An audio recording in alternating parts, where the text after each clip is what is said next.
ಶ್ರೀರಾಮಚಂದ್ರನ ಅದ್ಭುತನು ನನ್ನನ್ನು ಆಂಜನೇಯನೆಂದು ಕರೆಯುವರು.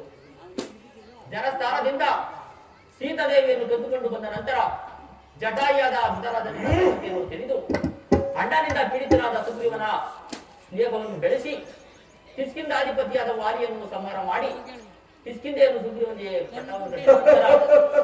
ರಾಜಾಜ್ಞೆಯಿಂದ ಕಪಿಗಳನ್ನು ನಾನಾ ದಿಕ್ಕಿಗಳಿಗೆ ಕಳಿಸಿದನು.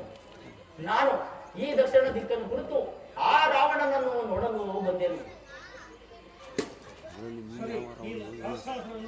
ಕಾರಣವೇನು?